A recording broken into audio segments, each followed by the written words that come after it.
When I first went raw vegan, I felt a difference in 3 days. So for me, it's like I went in one night and I never went back. And I think that's just my personality, that when I say I'm gonna do something, I do it and I don't look back and I just go 100%. But I will say this, did I get cravings? Yes. But the more that I sat with the cravings, I realized that I wasn't actually desiring to eat that food. Because I remember times I would sit with the food in front of me and I would stare at it and it'd be like, I know if I eat this, I'm gonna feel horrible. I already felt the stomach grumbles, I already knew how bad I was gonna physically feel, and I already knew the kind of resentment that I would have before it. So I put myself in this emotional state of how I would feel after, before I ate it, and that immediately was a turn off for me. It took practice, but I mentally had to learn how to create that trigger for myself. And then when I started to do more deeper emotional work, I realized that my family was putting a lot of guilt and shame on me. And when I felt the cravings for these foods, it was mainly not because I wanted those foods, it was because I was really missing the connection with my family. And I felt that they were the ones providing my self-worth at times. If I didn't have my father's love or my mom's acceptance, then I was gonna be all alone.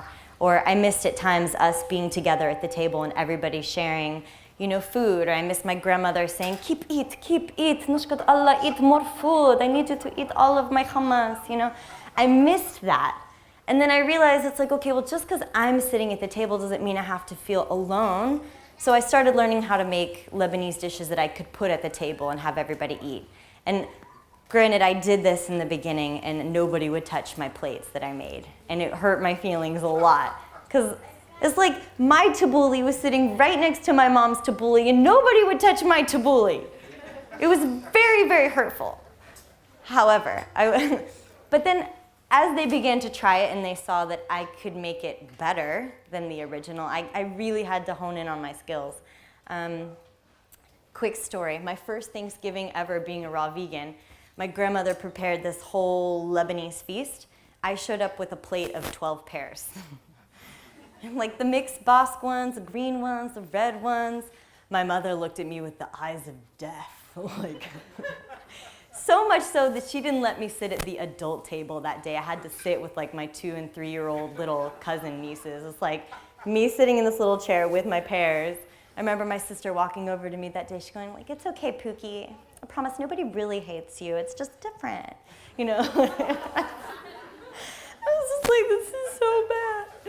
But I stuck with my gut because I knew I didn't want to eat it. And that very first Thanksgiving, I remember my judo.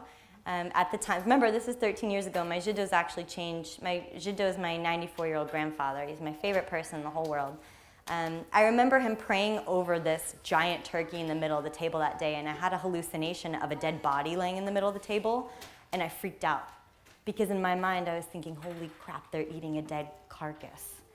And that was kind of like, I think, when my mentality began to shift more into an ethical side. But to answer your question,